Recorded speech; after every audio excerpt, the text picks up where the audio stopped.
So hello everyone, कैसे हो आप लोग। आई होप आप लोग बहुत अच्छे होंगे। तो हमारा चल रहा है क्लास 12th के बायोलॉजी का तीसरा चैप्टर, जिसका नाम है ह्यूमन रिप्रोडक्शन यानी कि मानव जनन।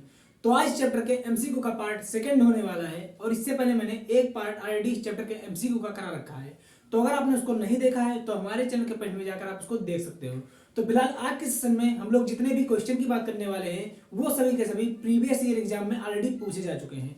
तो इसलिए आज का सेशन आप लोग के लिए बहुत ज्यादा इंपॉर्टेंट होने वाला है। तो आप लोग इस सेशन के बिल्कुल लास्ट तक बने रहिएगा, जिससे कि आपको हर एक क्वेश्चन अच्छी तरीके से समझ में आ जाए। तो चलिए शुरुआत करते हैं आज के अपने इस सेशन की।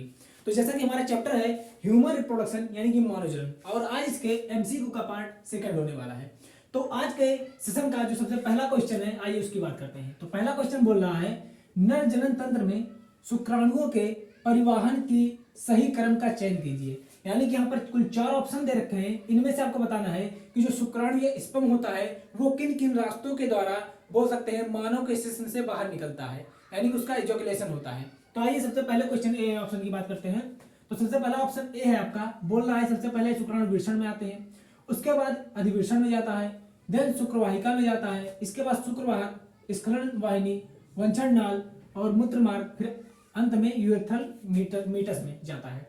अब सेकंड ऑप्शन है आपका बी, वृषण, अधिवृषण, शुक्रवाहिकाएं, वृषण जालिका, वंशण नाल, मूत्रमार्ग। ऑप्शन नंबर सी है, शुक्रजंग नलिकाएं, वृषण जालिकाएं, शुक्रवाहिकाएं, अधिवृषण, शुक्रवाहक, स्खलन नलिका, मूत्रमार्ग और अंत में यूरेथ्रल मीटस से बाहर निकल जाता है।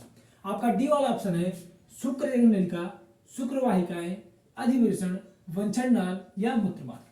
तो यहाँ पर 4 ऑप्शन दे रखे हैं, आपको बताना है कि जो शुक्राणु होता है वो किन किन रास्तों से होकर के कहाँ बाहर निकलता है मानव के शिश्न से। तो देखते हैं यहाँ पर, अगर मैं बात करूं शुक्राणु के रास्ते की या उसके परिवहन की, तो सबसे पहले जो शुक्राणु होता है वो बनता कहाँ पर है, ये क्वेश्चन होता है। शुक्राणु बनता है शुक्रजंग नलिका के अंदर, जिसको हम बोलते हैं सेमनीफेरस ट्यूब्यूल। तो कहने के शुक्राणु का बनना है शुक्रजंग नलिका के अंदर बनेगा, तो सबसे पहला उसका मार्ग क्या हो जाएगा, शुक्रजंग नलिका हो जाएगी। तो देखते हैं यहाँ पर शुक्रजंग नलिका, यहाँ पर आपके ऑप्शन नंबर सी में भी दे रखा है पहले, और ऑप्शन नंबर डी में भी दे रखा है। तो चलिए दोनों में समान है। इसके बाद शुक्राणु शुक्रजंग नलिका से होते हुए वृषण जालक में पहुंचते हैं, जिसको हम बोलते हैं रेटे टेस्टिस। तो कहीं ना कहीं आपका जो ऑप्शन नंबर सी में शुक्रजंग नलिका के बाद वृषण जालक दे रखा है, लेकिन चौथे ऑप्शन में शुक्रजंग नलिका के बाद वृषण जालक नहीं दे रखा है। तो कहीं ना कहीं आपको मालूम चल गया होगा कि जो आपका ऑप्शन नंबर सी है वो बिल्कुल करेक्ट हो जाएगा। क्यों? क्योंकि सबसे पहले शुक्राणु शुक्रजंग नलिका में रहते हैं, उसके बाद वृषण जालक में जाते हैं, देन शुक्रवाहिका में पहुंचते हैं, उसके बाद अधिवृषण में जाते हैं, अधिवृषण के बाद शुक्रवाहक, जिसको वास डिफरेंस बोलते हैं, वहां पर जाता है, और देन स्खलन नलिका, जिसको हम इजैकुलेटरी डक्ट बोलते हैं, वहां पर पहुंचता है, और इसके बाद यह मूत्रमार्ग यानी कि यूरेथ्रा में जाकर के यूरेथ्रल मीटस से बाहर निकल जाता है। तो ये होता है शुक्राणु के परिवहन का रास्ता। तो यहाँ पर जो आपका पहले क्वेश्चन का ऑप्शन नंबर सी है वो बिल्कुल करेक्ट हो जाएगा, और बाकी के ऑप्शन हो जाएंगे आपके गलत। चलिए अब बात करते हैं हम सेकंड क्वेश्चन की। सेकंड क्वेश्चन बोल रहा है, मादाओं में जीएनआरएच, जिसको बोलते हैं गोनेडोट्रोपिन रिलीजिंग हार्मोन्स, तो मादाओं में जीएनआरएच पल्स बारंबारता बदलाव का नियंत्रण किसके द्वारा होता है। यानी कि जो जीएनआरएच हार्मोन्स का पल्स होता है उसके बारंबार जो बदलाव आता है वो किसके द्वारा होता है। तो देखते हैं यहाँ पर, ऑप्शन नंबर ए है केवल प्रोजेस्टेरॉन द्वारा, ऑप्शन नंबर बी है एस्ट्रोजन और इनहिबिन प्रोटीन द्वारा, ऑप्शन नंबर सी है प्रोजेस्टेरॉन और इनहिबिन प्रोटीन द्वारा, या ऑप्शन नंबर डी है एस्ट्रोजन और प्रोजेस्टेरॉन द्वारा। तो आपको मालूम होगा कि जो जीएनआरएच हार्मोन्स होता है वो अग्रपीयूष ग्रंथि के पास जाता है और उसको प्रेरित करता है 2 तरीके के हार्मोन्स निकालने के लिए, एलएच और एफएसएच, और ये जाकर के फीमेल के बोल सकते हैं रिप्रोडक्टिव ऑर्गन में जाकर के 2 तरीके के हार्मोन्स को निकालने के लिए रेगुलेट करती है उनके ऑर्गन्स को, जो कि कौन कौन से होते हैं, जो कि होते हैं प्रोजेस्टेरॉन और एस्ट्रोजन। तो यहाँ पर जो इसका सही आंसर होगा वो होगा ऑप्शन नंबर डी, जिसमें प्रोजेस्टेरॉन और एस्ट्रोजन दोनों प्रकार के हार्मोन्स आ रहे हैं, और बाकी के ऑप्शन हो जाएंगे आपके गलत। तो दूसरे क्वेश्चन का जो ऑप्शन नंबर डी है वो हो जाएगा एकदम करेक्ट। अब आइए बात करते हैं क्वेश्चन नंबर 3 का। क्वेश्चन नंबर 3 बोल रहा है, इनहिबिन एक प्रकार का प्रोटीन होता है, तो इनहिबिन के बारे में सही कथन पहचानिए। देखते हैं, पहला आपका ऑप्शन ए है जो बोल रहा है, यह अंडाशय की कणिका कोशिकाओं द्वारा उत्पन्न होता है और एलएच का श्रावण को संदमित करता है। यानी कि ये जो इनहिबिन होता है ये अंडाशय की कणिकाई कोशिकाओं द्वारा उत्पन्न होता है, और जो एलएच हार्मोन्स होता है जिसको ल्यूटिनाइजिंग हार्मोन्स बोलते हैं, इसके श्रावण को संदमित करता है, रोकता है। चलिए बी वाले ऑप्शन बोल रहा है, यह वृषण की धात्री जिसको हम बोलते हैं नर्स कोशिकाएं द्वारा उत्पन्न होता है और एलएच स्राव को संदमित करता है। ऑप्शन नंबर सी है LH जिसको बोलते हैं ल्यूटिनाइजिंग हार्मोन्स, और दूसरा है FSH जिसको बोलते हैं फैलोपियन स्टिमुलेटिंग हार्मोन्स, और इसके अलावा प्रोलैक्टिन श्रावण को संदमित करता है, और आखिरी में आपका ऑप्शन नंबर डी है यह अंडाशय की कड़किए कोशिकाओं द्वारा उत्पन्न होता है, और FSH श्रावण को संदमित करता है। तो आपको मालूम होना चाहिए कि जो इनिबिन प्रोटीन होता है यह अंडाशय के कड़िका कोशिकाओं द्वारा उत्पन्न तो होता है, लेकिन ये किस तरीके के हार्मोन्स को संदमित करता है, तो उसका नाम है FSH जिसको बोलते हैं फैलोपियन स्टिमुलेटिंग हार्मोन्स। तो कहीं ना कहीं यहाँ पर जो तीसरा क्वेश्चन है उसका ऑप्शन नंबर डी हो जाएगा एकदम करेक्ट, क्योंकि यहाँ पर लिख रखा है कि यह अंडाशय की कड़किए कोशिकाओं द्वारा उत्पन्न होता है और FSH को श्रावण को संदमित करता है। तो इस तरीके से तीसरे क्वेश्चन का ऑप्शन नंबर डी सही है। अब बात करते हैं चौथे क्वेश्चन की। चौथा क्वेश्चन बोल रहा है मानव मादाओं में अर्धसूत्री विभाजन सेकंड यानी कि जिसको बोलते हैं मियोसिस डिवीजन सेकंड किसके पूर्ण होने तक नहीं होता है। तो आपको मालूम होगा कि कहीं ना कहीं जब ग्राफियन फॉलिकल से सेकेंडरी oocyte बाहर निकल करके फैलोपियन ट्यूब में आ जाता है तब तक उसमें कहीं ना कहीं सेकेंडरी बोल सकते हैं अर्धसूत्री सेकंड कंप्लीट नहीं हुआ होता है, और जब स्पर्म जैसे ही बोल सकते हैं सेकेंडरी oocyte को आकर के टच करता है तुरंत ही उसमें रुका हुआ अर्धसूत्री द्वितीय विभाजन कंप्लीट हो जाता है। तो वो किसके द्वारा होता है, तो देखते हैं यहाँ पर पहला ऑप्शन है आपका निषेचन के बाद, ऑप्शन नंबर बी है अंडाशय में रोपण के बाद, ऑप्शन नंबर सी है जनन, और ऑप्शन नंबर डी है यौनारंभ के बाद। तो आपको मालूम होना चाहिए कि यहाँ पर कहीं ना कहीं ये बात नहीं दे रखा है कि जब स्पर्म आकर के टच करता है सेकेंडरी oocyte को तब यहाँ पर रुका हुआ अर्धसूत्री सेकंड विभाजन कंप्लीट हो जाता है, लेकिन इसके स्थान पर यहाँ पर दे रखा है निषेचन। तो कहीं ना कहीं इसका सही आंसर हो जाएगा चौथे क्वेश्चन का ऑप्शन नंबर ए निषेचन। ठीक है, तो इस तरीके से चौथे क्वेश्चन का ऑप्शन नंबर ए सही हो जाएगा और बाकी के ऑप्शन हो जाएंगे गलत। अब आइए बात करते हैं पांचवें क्वेश्चन की। पांचवा क्वेश्चन बोल रहा है मानव नर में जनन और मूत्र प्रणाली की साझेदारी अंतस्थ वाहिका कौन सी है। यानी कि मनुष्यों में आपको मालूम होना चाहिए कि जो मूत्र मार्ग होता है यानी कि यूरिन के पास होने का रास्ता और सीमन के पास होने का रास्ता यानी कि वीर्य के निकलने का रास्ता दोनों एक ही होते हैं। तो उसके साझेदारी का जो रास्ता है उसको कहते क्या है, उसका नाम क्या होता है। तो देखते हैं यहाँ पर ऑप्शन नंबर ए है मूत्रवाहिनी, ऑप्शन नंबर बी है मूत्रमार्ग, ऑप्शन नंबर सी है शुक्रवाहक और ऑप्शन नंबर डी है शुक्रवाहिका। तो आपको मालूम होगा कि जो मूत्र मार्ग होता है यूरेथ्रा होता है वही मूत्र के निकलने का भी रास्ता होता है और सीमन के भी निकलने का रास्ता होता है। तो इसलिए जो आपका पांचवा क्वेश्चन है उसका ऑप्शन नंबर बी हो जाएगा एकदम करेक्ट और बाकी के ऑप्शन हो जाएंगे गलत। अब आइए बात करते हैं छठवें क्वेश्चन की।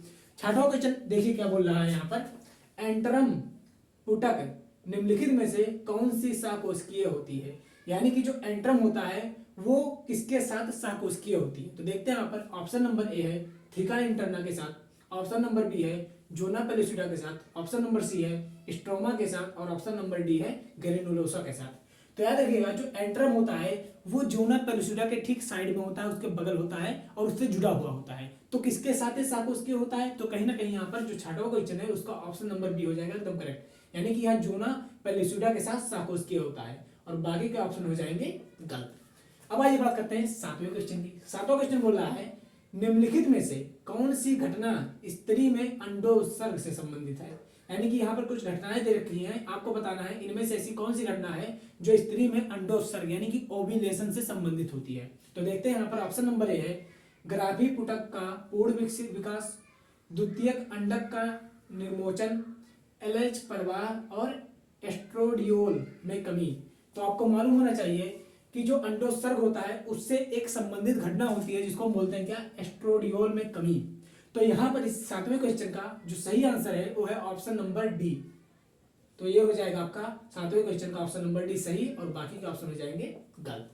अब आइए बात करते हैं आठवें क्वेश्चन की। आठवां क्वेश्चन बोल रहा है अपस्थानिक सगर्भता जानी जाती है। यानी कि जो अपस्थानिक सगर्भता होती है एडवेंटियस बोल सकते हैं प्रेगनेंसी होती है वो किस प्रोसेस को कहते हैं। तो देखते हैं यहाँ पर ऑप्शन नंबर ए है गर्भाशय के अतिरिक्त भ्रूण का किसी अन्य स्थान पर रोपण हो जाना, दोष युक्त भ्रूण का गर्भाशय में अंतर रोपण, सगर्भता जो हार्मोन्स के असंतुलन होने से अंत हो जाती है, या फिर डी सगर्भताएं जिनमें अनुवांशिक विषमताएं होती हैं। तो याद रखिएगा जो अपस्थानिक सगर्भता होती है इसमें गर्भाशय के अतिरिक्त जो भ्रूण होता है वो किसी भी स्थान पर रोपित हो सकता है, उसका रोपण हो सकता है। यानी गर्भाशय पर नहीं होगा बल्कि किसी और स्थान पर हो सकता है भ्रूण का रोपण।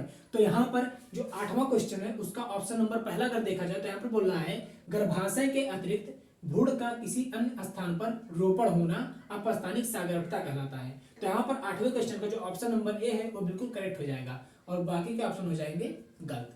अब आइए बात करते हैं 9वें क्वेश्चन की। 9वां क्वेश्चन बोल रहा है रक्त बहाव किसकी कमी के कारण होता है। यानी कि जो फीमेल होती हैं उनमें एक चक्र होता है जिसको हम बोलते हैं मेंस्ट्रुअल साइकिल, यानी कि ऋतुस्राव चक्र, जिसको आर्तव चक्र के नाम से भी जानते हैं। तो ये इनमें से किसके कमी के कारण होता है। तो देखते हैं यहाँ पर पहला है आपका प्रोजेस्टेरॉन हार्मोन्स, दूसरा है एफएसएच हार्मोन्स, तीसरा है ऑक्सीटोसिन हार्मोन्स और चौथा है आपका वैसोपेसिन हार्मोन्स। तो आपको मालूम होना चाहिए कि जो फीमेल का गर्भाशय का अंतःभित्ति होता है जिसको बोलते हैं इंडोमेट्रियम, वो टूटने लगता है और किसकी कमी से टूटता है, तो वो टूटता है प्रोजेस्टेरॉन की कमी से। और ये प्रोजेस्टेरॉन कहीं ना कहीं फीमेल के इंडोमेट्रियम को बनाए रखने का काम करता है और जब इसकी कमी हो जाती है तो इंडोमेट्रियम टूट जाता है और टूटने से वो ऋतुस्राव के रूप में बाहर निकलने लगता है। तो कहीं ना कहीं जो 9वां क्वेश्चन है उसका ऑप्शन नंबर ए एकदम सही हो जाएगा और बाकी के ऑप्शन हो जाएंगे गलत। अब आइए बात करते हैं 10वें क्वेश्चन की। 10वां क्वेश्चन बोल रहा है मानव शरीर में पाई जाने वाली लीडिंग कोशिकाओं से किसका श्रवण होता है। यानी कि जो लीडिंग कोशिकाएं होती हैं वो किस चीज का श्रवण करती हैं। तो ऑप्शन नंबर ए है प्रोजेस्टेरॉन, ऑप्शन नंबर बी है आंत्रश्लेष्मा, ऑप्शन नंबर सी है गैलुकान और ऑप्शन नंबर डी है एंड्रोजन। तो आपको मालूम होगा कि जो लीडिंग कोशिकाएं होती हैं वो किस हार्मोन्स का स्राव करती हैं, तो उसका नाम है एंड्रोजन। इसका सही आंसर क्या हो जाएगा एंड्रोजन। 10वें क्वेश्चन में कोई सोचने की बात नहीं है, अगर आपको इसका आंसर मालूम होगा तो आप सीधे सीधे मार दोगे। तो यहाँ पर देखिएगा 10वें क्वेश्चन का जो ऑप्शन नंबर डी है एंड्रोजन वो एकदम करेक्ट हो जाएगा और बाकी के ऑप्शन हो जाएंगे गलत। अब आज के सेशन का सबसे आखिरी क्वेश्चन है वो है 11वां क्वेश्चन। देखते हैं क्या बोल रहा है प्रसव के संकेतों का आरंभन कहाँ से होता है। यानी कि जो प्रसव होता है पार्चुरेशन होता है उसके जो संकेत होते हैं उसका प्रारंभन कहाँ से होता है। तो देखते हैं यहाँ पर ऑप्शन नंबर ए है अपरा और साथ ही पूर्ण विकसित गर्भ दोनों से, माता के पिट्यूटरी से निकलने वाले ऑक्सीटोसिन से, या फिर सी ऑप्शन है केवल पूर्ण विकसित गर्भ से। तो आपको मालूम होना चाहिए कि जो प्रसव के संकेतों का आरंभन होता है वो अपरा से तो होता ही होता है, लेकिन जो माँ के गर्भ में विकसित शिशु होता है जब वह पूर्ण रूप से विकसित हो जाता है तब वहां पर प्रसव पीड़ा उत्पन्न होती है या पार्चुएशन स्टार्ट होता है। तो कहीं ना कहीं यहाँ पर 11वें क्वेश्चन का जो ऑप्शन नंबर ए है अपरा और साथ ही पूर्ण विकसित गर्भाशय दोनों से ही ये एकदम करेक्ट हो जाएगा और बाकी के ऑप्शन हो जाएंगे यहाँ पर गलत। तो इस तरीके से आज के सेशन में आपने कुछ क्वेश्चन देखे जो कि प्रीवियस ईयर में पूछे जा चुके हैं और इन क्वेश्चंस का कौन सा ऑप्शन क्यों सही है उसके पीछे का रीजन क्या है ये भी आपने जान लिया है। तो आई होप आपको हर एक क्वेश्चन अच्छी तरीके से समझ में आ गया होगा। तो अगर आपको आज का सेशन अच्छा लगा हो तो सेशन को लाइक कीजिएगा और चैनल पर नए हो तो चैनल को सब्सक्राइब जरूर कीजिएगा। तो फिर मिलेंगे एक नए सेशन में एक नए टॉपिक को लेकर के, तब तक के लिए आप सभी को टाटा बाय बाय जय हिंद।